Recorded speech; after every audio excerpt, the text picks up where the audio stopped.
Christmas dinner was supposed to bring families together. Candles on the table, warm food, fake smiles. Instead, my son stood up, looked me straight in the eyes, and slapped me across the face. The sound cracked through the room. No one stood up, no one defended me. I stayed seated, silent, my hands shaking under the table, not because of the slap, but because I knew why he did it. I could feel the eyes on me, judging, waiting for me to react. But reacting would have made everything worse. And then the front door opened. The room went quiet. My son froze. And the person who walked in was not a guest. Christmas dinner was supposed to be my one quiet night of the year, the one night where a man my age could sit down, say grace, and pretend the world still made sense.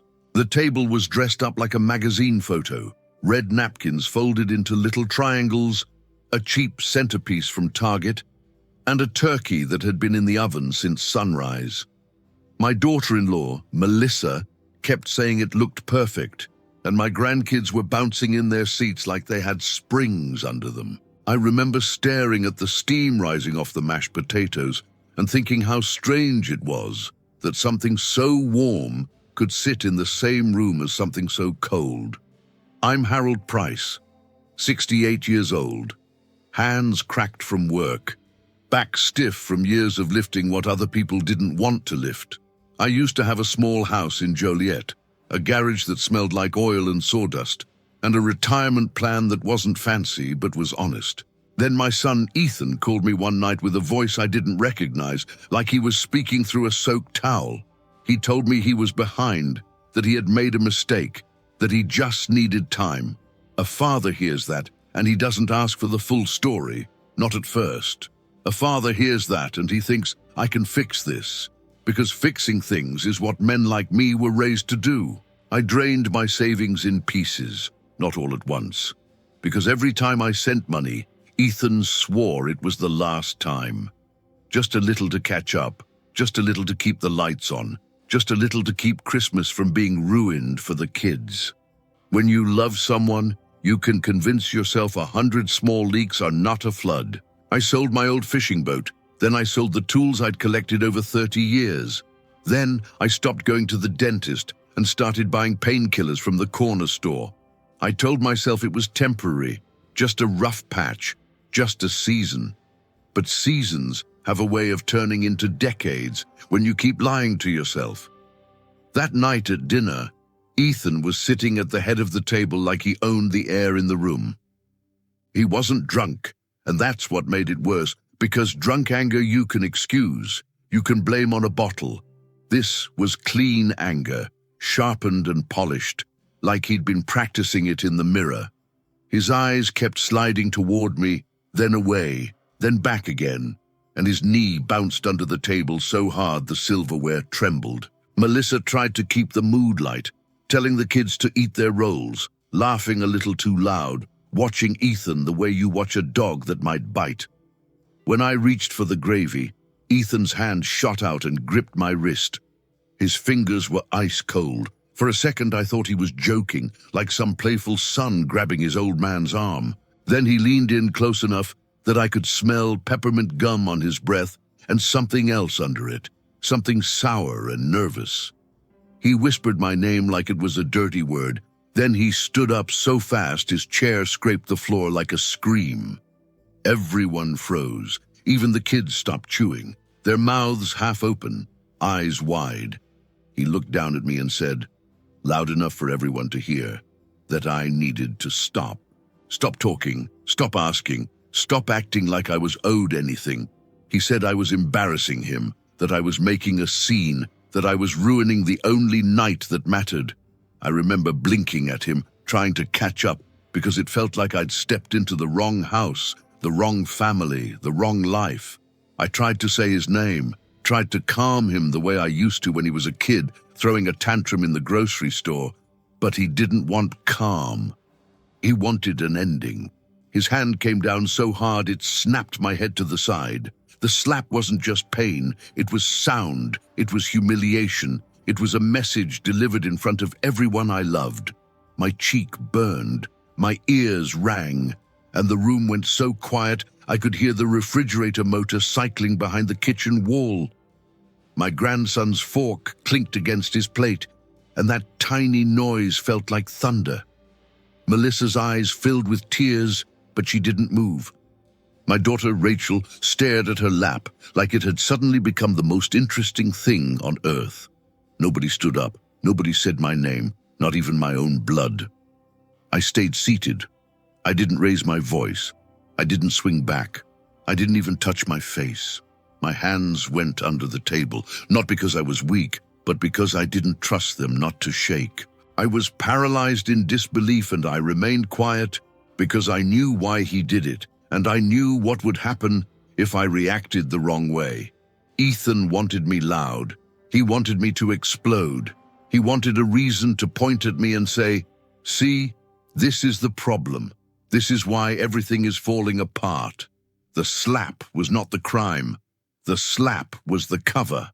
I looked at him and saw fear hiding under his anger, fear wrapped in pride, fear dressed up as control. I had seen that look before, on job sites right before an accident, when a guy knows something is about to collapse but he keeps pretending he's fine. Ethan kept glancing toward the front hallway, toward the door, like he was listening for something. His jaw clenched and unclenched. He wiped his palm on his pants, then crossed his arms like he could hold himself together by force. He wasn't celebrating the slap. He was bracing for whatever came after. Then the doorbell rang. It wasn't the cheerful Christmas chime that plays a little song. It was the plain, sharp bell. One long press like a finger that didn't care what day it was. The sound cut through the room and made every spine straighten. Melissa's face drained of color so quickly it looked like someone had pulled a plug. Ethan's eyes went wide, and for a fraction of a second, his tough mask slipped, revealing a little boy caught doing something terrible. My granddaughter whispered, "Who is it?" And nobody answered her. Nobody even breathed. Ethan moved first, fast, like he was trying to intercept a bullet. He stepped toward the hallway and then stopped, like his legs had forgotten how to work. He looked back at me, and in his eyes I saw a plea he would never say out loud. "Do not speak. Do not ask. Do not ruin this." I stayed silent.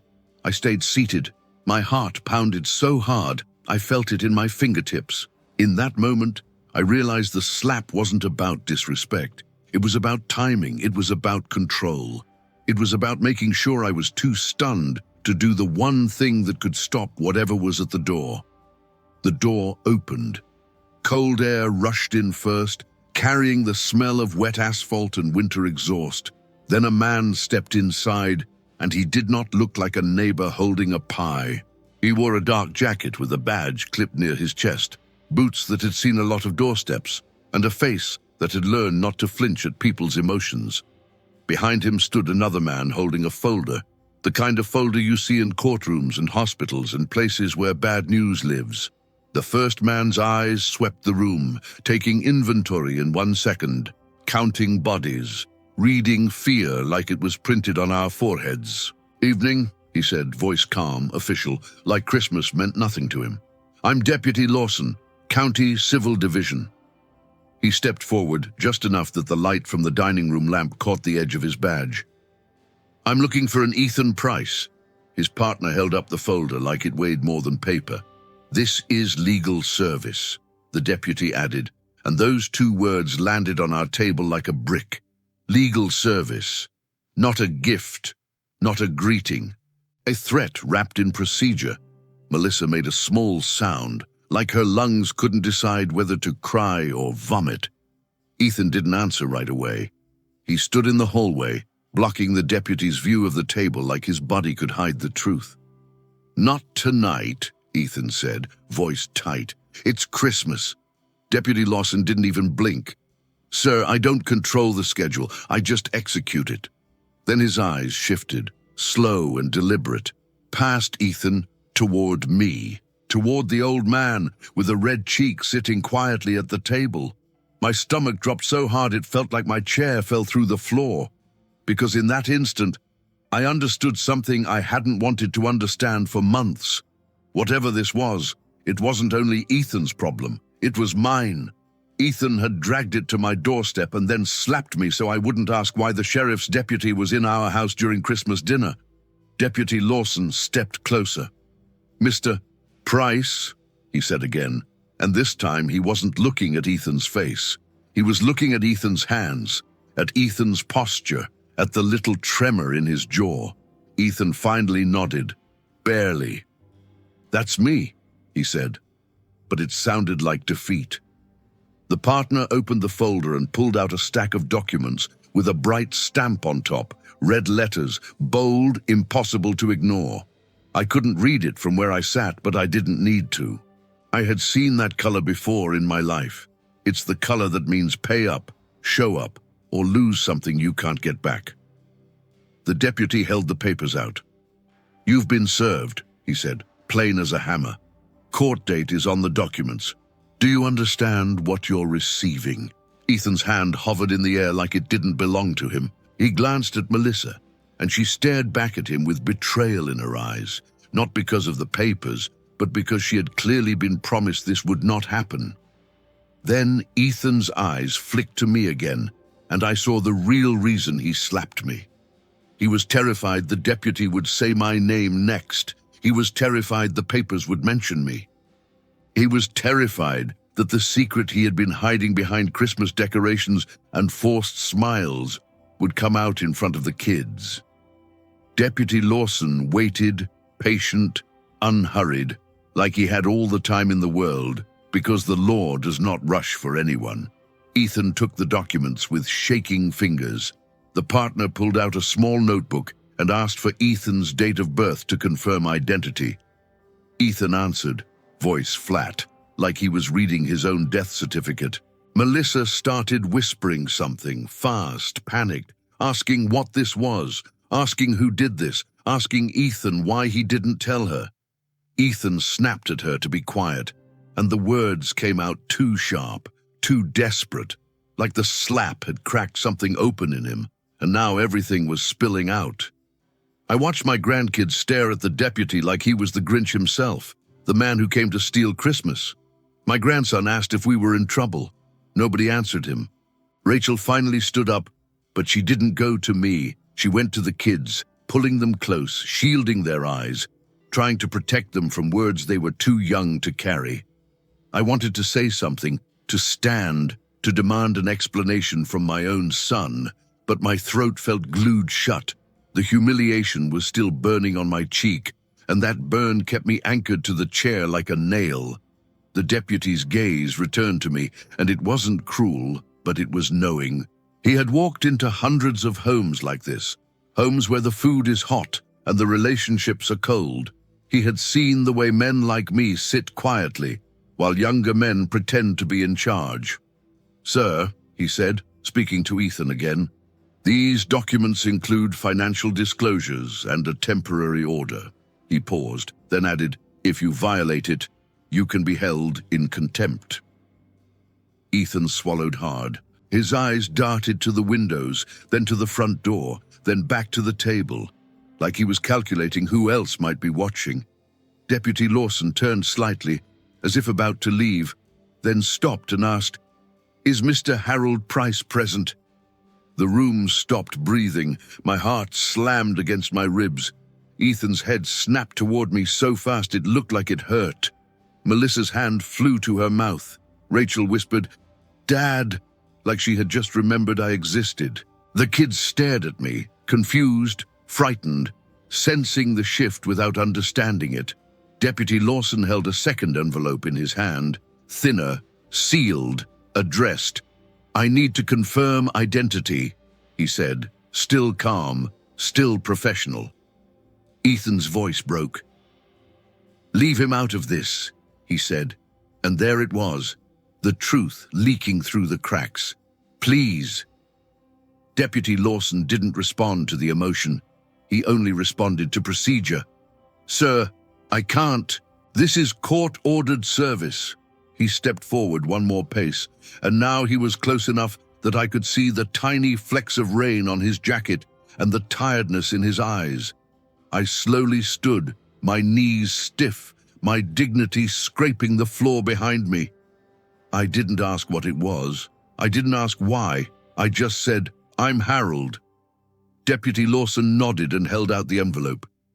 Ethan made a choking sound, like he was drowning on air. Melissa whispered my name like an apology. I took the envelope, and it felt heavier than paper.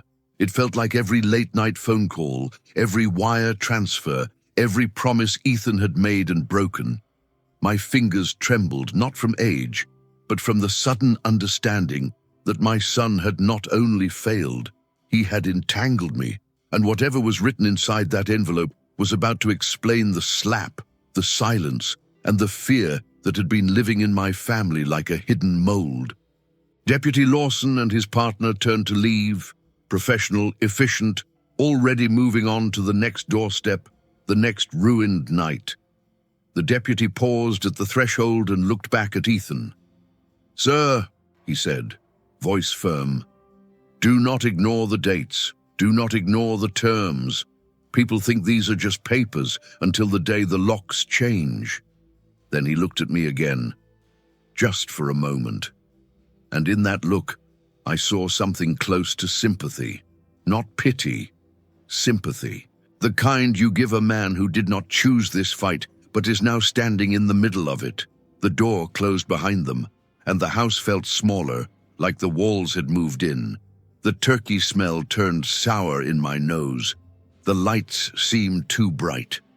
Ethan stood frozen with his stack of documents, his knuckles white, his lips pressed tight like he was holding back a scream. Melissa was crying silently, tears dropping onto the tablecloth. My grandkids clung to Rachel, asking questions nobody could answer without breaking them, and I stood there with that sealed envelope in my hand, feeling my cheek throb, feeling my heart pound, feeling the weight of a truth I had been kept from. Ethan finally looked at me, and his eyes were not angry now. They were terrified. "Dad," he said, voice low, almost childlike, "you have to listen to me before you open that." He took one step toward me, then stopped, like an invisible line was drawn between us. "Just give me 2 minutes," he pleaded. 2 minutes, and I can explain everything." My hand tightened around the envelope. My mind screamed to tear it open, to read it, to know what I was being pulled into. But I also knew something else, something older and darker, something my gut was shouting louder than logic. If a man slaps his own father in front of his children to keep him quiet, the truth inside that envelope is not just bad, it is dangerous. I didn't open the envelope right away. I don't know why, but something inside me knew that once I read those pages, there would be no way back to the man I was an hour earlier. I held it in my hand like it might explode, while Ethan stood there watching me, the way a gambler watches the final card flip over. The room felt heavy, like the air had thickened, and every face around the table was waiting for me to do something. That waiting was almost worse than the slap. "Sit down," Ethan said softly, his voice completely different from before. There was no anger in it now, only fear wrapped in desperation. "Please, just sit down." I stayed standing, not to challenge him, but because my legs refused to bend. Melissa wiped her face with a napkin and avoided looking at me, like shame had glued her eyes to the tablecloth. The kids were ushered toward the living room, the TV turned on louder than usual, cartoons blasting cheer that didn't belong in that house anymore. Rachel closed the door to the living room and turned back to us, her eyes red and searching. "Ethan," she said carefully, like she was stepping on glass, "what is this? Why is Dad being served papers at Christmas?" Ethan rubbed his face with both hands and exhaled slowly, like he was about to dive underwater. "Because I messed up," he said, "and because if he reacts the wrong way, it all gets worse." That sentence sat in the room like a threat no one fully understood. I finally sat down, not because he asked, but because my strength was leaking out of me in waves. I placed the envelope on the table, unopened, right between the gravy boat and the cranberry sauce. It looked obscene there, legal paper among holiday food, like a tumor on a family portrait. Ethan's eyes locked onto it, and I could see him calculating, thinking, trying to decide how much truth to release and how much to keep buried. That calculation told me everything. Whatever this was, it had been growing for a long time. "Start talking," I said, my voice steady in a way I didn't feel. "From the beginning." Ethan swallowed hard and glanced toward the hallway, like he was afraid someone else might still be listening. "It started with a loan," he said. "Not a bank loan, not a normal one." Melissa stiffened. Rachel leaned forward. I felt my chest tighten, because I already knew where this was going, even if I didn't want to admit it yet. Men like me don't get surprised by the shape of disaster. We get surprised by how close it was all along. Ethan explained that it began when his business started bleeding money faster than he could plug the holes. One late payment turned into 2, then 3, and soon suppliers were calling instead of emailing. He said the pressure was constant, like a hand around his throat, squeezing tighter every week. He told himself it was temporary, that one good month would fix everything. That lie sounded familiar, painfully familiar. I had told myself the same thing every time I wired him money. When the bank said no, Ethan continued, someone else said yes. He didn't say the word loan shark, but he didn't have to. The way his jaw clenched told the story for him. They didn't ask for paperwork. They didn't care about credit. They just cared about time. Melissa shook her head slowly, tears rolling again. "You said it was investors," she whispered. Ethan didn't look at her. "I said what I had to say," he replied, and that sentence landed like another slap. He told us the interest wasn't written down anywhere. It lived in phone calls, in visits that never left a paper trail, in threats disguised as reminders. Miss a payment, and the number doubled. Miss 2, and the tone changed. He said at first it was just money they wanted, but then they started asking questions about family, about assets, about names. That was when he realized he hadn't just borrowed cash. He had invited something into his life that didn't leave politely. I felt a cold weight settle in my stomach as he spoke. I thought about the envelope on the table, about the deputy's words, about the second set of papers meant for me. "Why me?" I asked quietly. Ethan flinched. "Because they know you helped me," he said. "Because your name came up. Because you're clean." He finally looked at me then, eyes bloodshot. "They said people like you are leverage, people who don't run, people who pay." The room went silent again, but this silence was different. It wasn't shock. It was understanding. Rachel shook her head. "That doesn't explain the slap," she said. "That doesn't explain humiliating Dad in front of the kids." Ethan's face twisted, and for the first time that night, he looked like he might break. "They were coming tonight," he said. "Not the deputy, the other ones." My heart skipped. "What other ones?" I asked, though part of me already knew the answer. "The people I owe," he replied. "They said they wanted to see the family. They said Christmas would be memorable." Melissa let out a small sob and covered her mouth. Ethan kept going, words spilling faster now. "They told me if you caused a scene, if you tried to intervene, if you acted like a hero, they'd take it as disrespect." He looked at me, shame burning in his eyes. "They told me to make sure you stayed quiet, to make sure you didn't say a word." My cheeks started to throb again, not from pain, but from the realization that my son had chosen public humiliation over something worse. He hadn't slapped me because he hated me. He had slapped me because he was scared. "And the papers," I said, nodding toward the envelope. "What are those?" Ethan's shoulders slumped. "A civil judgment," he said. "A lien." He took a shaky breath. "Against the house. Against anything tied to me." He hesitated, then added the part that made my blood run cold. "And against you, because your name is on one of the guarantees." The words hit me like ice water. I stared at him, waiting for him to laugh, to say he was mistaken. He didn't. He just looked smaller than I had ever seen him. I picked up the envelope slowly and turned it over in my hands. "You put my name on something," I said. "It wasn't a question." Ethan nodded. "I thought I could fix it before it mattered," he said. "I thought I could protect you." That word, protect, twisted inside me like a knife. "You protected me by slapping me," I said quietly. Ethan closed his eyes. "I protected you by keeping you alive," he replied.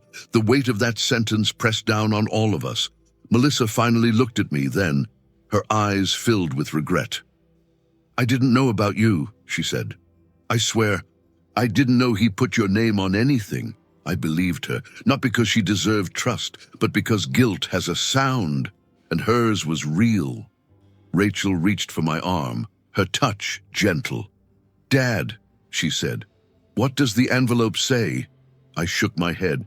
"I don't know yet," I replied, "but I know this didn't start tonight, and it won't end tonight either." Ethan stood up abruptly and paced the room, running his hands through his hair. "They're watching," he said. "Not from the street, from accounts, from numbers." He looked at the windows, then at the walls, like danger could seep through drywall. "The deputies showing up messed up their timing, but it didn't cancel anything." He stopped in front of me. "If you do the wrong thing, they won't come after me first. They'll come after you, because you're easier." That was the moment I understood the full shape of the threat. This wasn't about pride. It was about survival.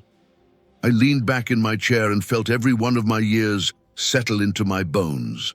I thought about my small, rented apartment, my name still clean, my quiet routines. I thought about how easily all of that could disappear if someone decided it should. "So what?" I asked. "You plan to scare me into silence and hope the problem went away?" Ethan's face collapsed. "I plan to buy time," he said. "I plan to fix it." I nodded slowly. "That's what every man drowning says," I replied. "Right before he sinks." The front of the house creaked softly as the heating system kicked on, and every head turned toward the sound. Ethan froze again. Melissa clutched the edge of the table. Rachel's grip tightened on my arm. For a long second, nobody moved. Then nothing happened. No knock, no footsteps, just the hum of warm air pushing through the vents. Ethan exhaled shakily. "They like suspense," he muttered. "They like knowing you're afraid." I stared at him, studying the man my son had become, and wondered how long fear had been steering his decisions.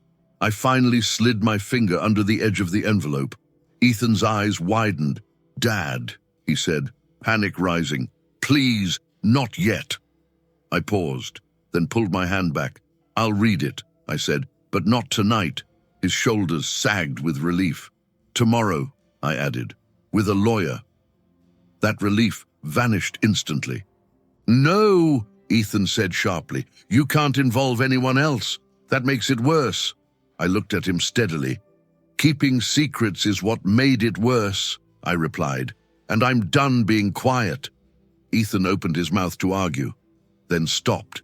He knew I was right, and that knowledge terrified him more than any debt collector ever could. Melissa began to cry openly now, the sound raw and unfiltered. "What are we going to do?" she asked no one in particular. The question hung in the air, heavy and unanswered. I looked around the table at the broken pieces of my family, at the Christmas dinner no one would touch again, at the children laughing faintly in the other room, unaware of how close their world had come to cracking. "We're going to slow this down," I said finally. "We're going to find out exactly who's pulling these strings." Ethan laughed bitterly. "You think they have business cards?" he asked. "I think they have weaknesses," I replied. That made him stop. He stared at me, searching my face for certainty. "You don't beat fear by being louder," I continued. "You beat it by being smarter." I tapped the envelope. "And you don't beat money threats without knowing the numbers."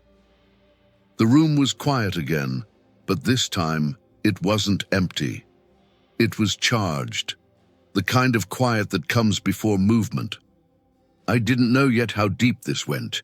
Who else was involved? or what price would have to be paid to make it stop, but I knew one thing with absolute clarity. My son hadn't slapped me because he wanted to hurt me. He slapped me because he believed pain was cheaper than truth. And now that the truth was starting to surface, pain was no longer going to be enough. Somewhere outside, a car door slammed, echoing faintly down the street. Ethan's head snapped up. His eyes met mine, fear flashing again. I didn't flinch this time. Whatever was coming next, it wasn't going to be handled with silence. The sound outside turned out to be nothing more than a neighbor leaving early, but the damage was already done. Ethan stayed on edge, pacing the living room like a man waiting for bad weather he could feel in his bones. I told everyone to sit back down, not because things were normal again, but because chaos feeds on standing still. If we were going to survive this, we needed to think, not panic. Christmas music kept playing softly from the speakers, cheerful and out of place, mocking the tension that had wrapped itself around our family like barbed wire. I finally picked up the envelope again, not to open it, but to feel its weight, to remind myself that paper has power only if you let it. Ethan watched every movement I made, his shoulders tight, his breathing shallow. Melissa hovered near the kitchen counter, wringing her hands, whispering prayers she probably hadn't said in years. Rachel stayed close to the kids, pretending to watch cartoons with them, but I could see her eyes darting back toward us, trying to piece together a story that kept changing shape. Who exactly are these people? I asked Ethan calmly, keeping my voice low so the kids wouldn't hear. Names, he replied quickly, then stopped himself. I don't know their real ones, he corrected. They don't work like that. He explained that everything had been done through burners and intermediaries, men who smiled too easily and never wrote anything down. They called it private lending. He called it a mistake. I called it a trap that only looks invisible once you're already inside it. Ethan said the first visit happened months ago, long before Christmas lights went up. Two men showed up at his office unannounced, sat down without asking, and congratulated him on his growing business. They knew numbers he hadn't shared with anyone, figures pulled from accounts he thought were safe. One of them casually mentioned my name, my address, even the model of my old truck. That was when Ethan realized this wasn't just about money. It was about control, about reminding him that every move he made was being watched. I listened without interrupting, letting him talk himself into honesty. Men in trouble always reveal more than they mean to if you give them space. He admitted the debt was far larger than he had told me, larger than he had told Melissa. The interest had ballooned into something obscene, something no honest work could ever outrun. He had been making payments by robbing one hole to fill another, borrowing from friends, delaying taxes, juggling invoices. Every month bought him a little more time and a lot more fear. And you thought putting my name on a guarantee would help, I said, not accusing, just stating the truth. Ethan nodded slowly. They wanted reassurance, he said.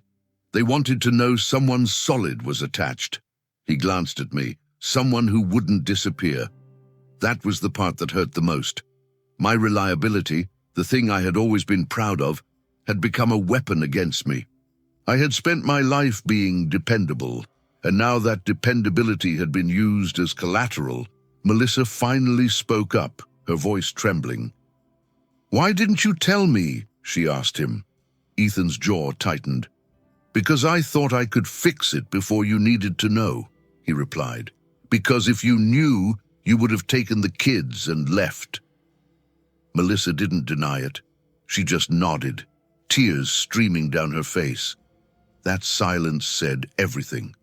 The truth had been kept from her not out of love, but out of fear of consequences. And fear, I was learning, was the real currency in this house. I stood up slowly and walked toward the window, pulling the curtain back just enough to look outside.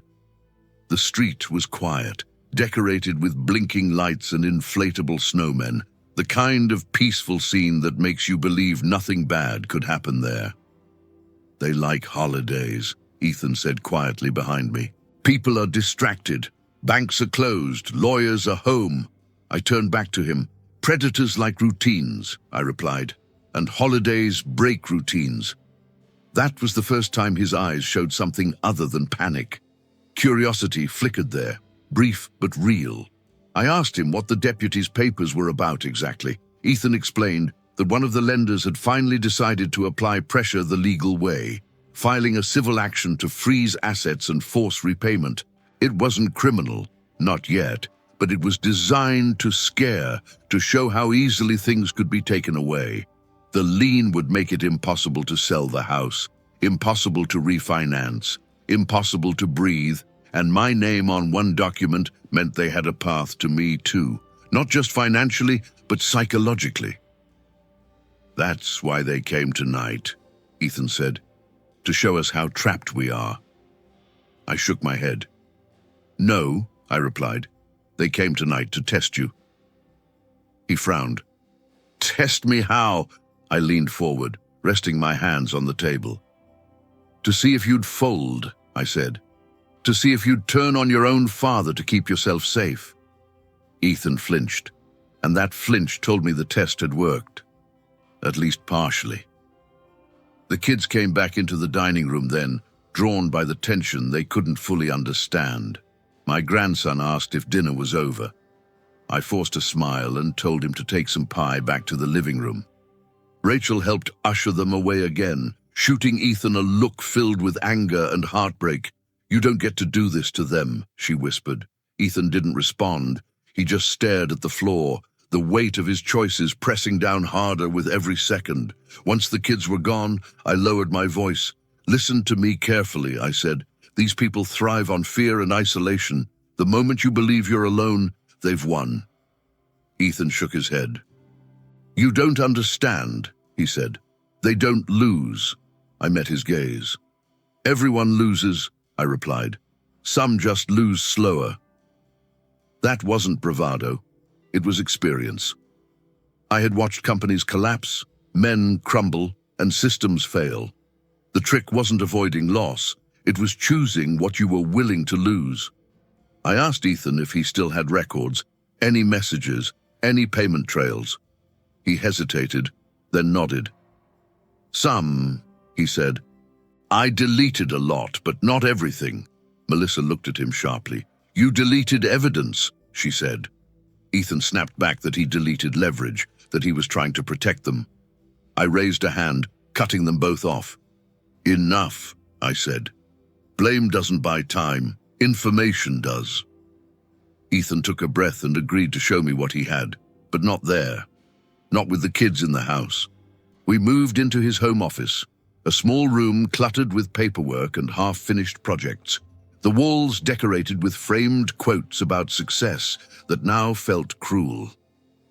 He pulled out a laptop and opened files with shaking hands. I stood behind him, reading over his shoulder, watching the shape of the mess emerge.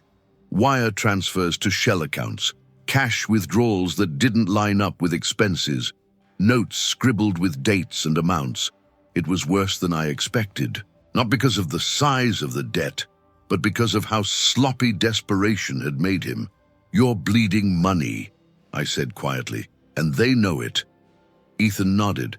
They remind me every week. He showed me a message that simply read, holidays are expensive. That was it. No signature, no threat, just a reminder. My stomach twisted. This wasn't a loan. It was extortion dressed up as business. And the fact that one of them had chosen to use the courts meant they were tightening the net from both sides. Pressure from the shadows and pressure from the system. Melissa hovered in the doorway, listening, her face pale. What do we do? She asked again. I finally turned to her and answered honestly. We stop pretending this is Ethan's problem alone, I said, and we stop pretending it can be fixed quietly. Ethan shook his head violently. If you make noise, they escalate, he warned. I looked at him steadily. If you stay silent, they own you, I replied. Escalation happens either way. The difference is whether you're prepared for it. I told Ethan I wanted names, even fake ones, patterns, anything that could be traced. He resisted at first, then slowly began to talk, revealing details he had kept locked away out of shame. Meeting places, preferred days, the fact that one of the men always wore expensive shoes and cheap watches, a small detail that told me more than he realized. "He's careful," I said, "but he wants to look successful." Ethan stared at me. "What does that matter?" I allowed myself a thin smile. "People who want to be seen can be found," I replied. The house creaked again as the heating kicked on, and this time, no one jumped. Something had shifted. Fear was still there, thick and heavy, but it was no longer the only thing in the room. Focus had joined it. I asked Ethan one final question before shutting the laptop. "If they came back tonight," I said, "what do you think they would do?" He swallowed hard. "They'd remind me," he said. "They'd make an example." I nodded. "Then we make sure they don't like the example they see." Melissa gasped softly. "You're talking like this is a fight," she said. I looked at her, then at Ethan, then at the doorway where the kids slept. "It's been a fight for months," I replied. "You just didn't know you were in it." Ethan's shoulders sagged as the truth settled in. He had tried to handle everything alone, and that isolation had nearly destroyed him and dragged me down with him. The slap, the silence, the humiliation had all been part of that same strategy. Control through fear. I returned to the dining room and gathered the scattered dishes, not because I cared about cleaning, but because movement helps me think. As I scraped untouched food into the trash, I felt the weight of the night settle deeper into my chest. Christmas had come and gone in the space of an hour, replaced by something colder and far more real. Ethan stood in the doorway watching me, his eyes searching my face for anger. He didn't find it. He found resolve. "I'm not going anywhere," I said without looking at him. "Not tonight, not tomorrow." He nodded slowly. "I'm sorry," he whispered. I stopped and finally turned to face him. "I know," I said, "but sorry doesn't change the numbers." The house was quiet now, not with shock, but with anticipation. Whatever happened next would define not just our finances, but our family. And as much as Ethan had tried to control the night with a slap, the truth was finally taking control back. Outside, somewhere down the street, a car idled longer than necessary before driving away.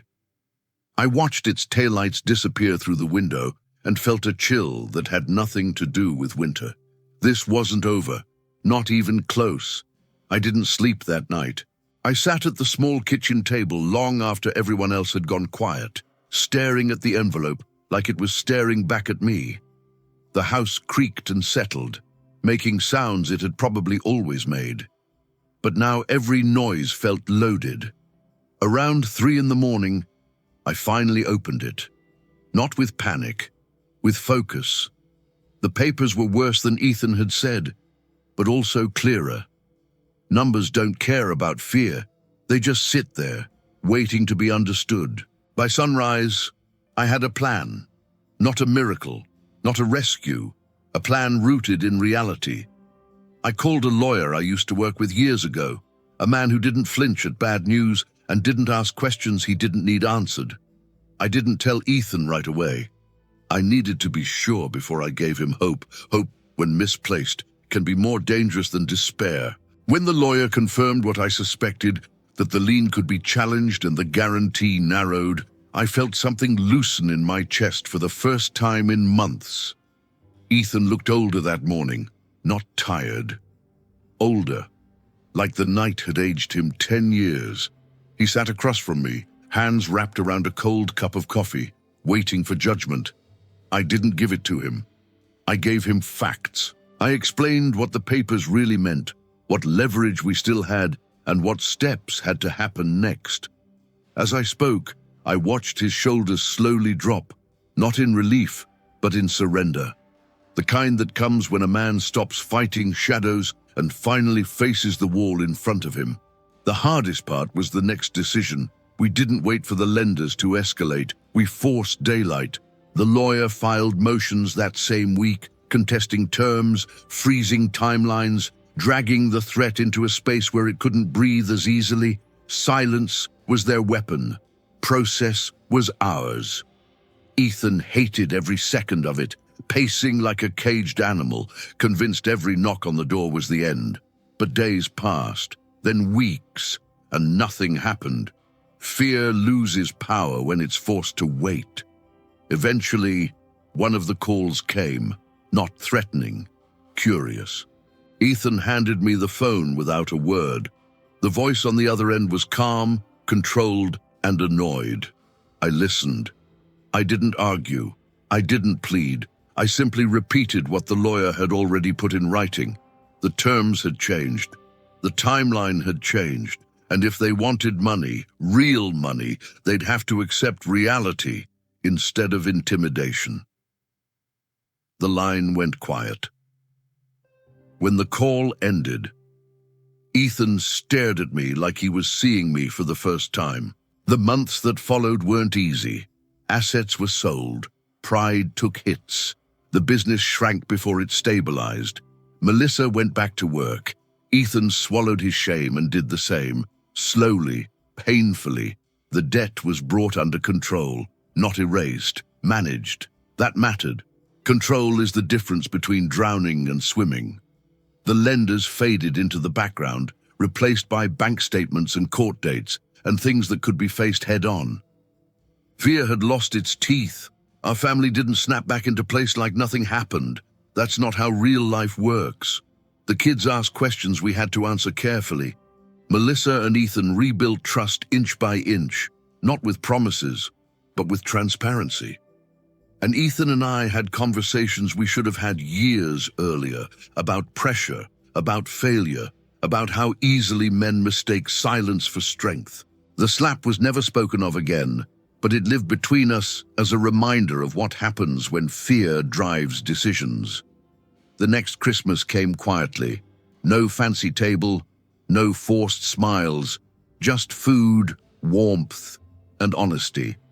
At one point, Ethan stood up from his chair, and for a split second my body tensed, memory flashing through me like lightning. He noticed.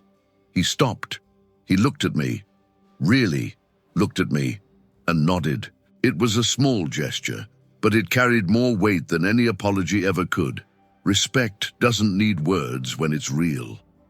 Later that night, as I gathered my coat to leave, Ethan handed me a small container. "You forgot this," he said. Inside was a simple slice of pie wrapped carefully, the way you do when you care. I smiled and took it, feeling the strange symmetry of it all. The night had begun with a slap meant to keep me silent. It ended with a gesture meant to make sure I was remembered. The difference was truth. I've thought a lot since then about that moment at the table, about how close everything came to breaking for good. Fear almost won. Pride almost destroyed us. But fear thrives in darkness, and pride collapses under honesty. What saved us wasn't strength or money or luck. It was the decision to stop pretending, to stop protecting lies, to let the truth hurt once, instead of poison us forever. If there's one thing I've learned, it's this: silence can look like peace, but it often hides a storm. And sometimes, the bravest thing a father can do is stay seated, take the hit, and wait for the door to open. Because when it does, and the truth finally walks in, everything changes. If this story made you reflect on what you would endure to protect your family, take a moment to like this video and subscribe to the channel. And tell me in the comments, would you have stayed silent at that table, or would you have stood up and risked everything?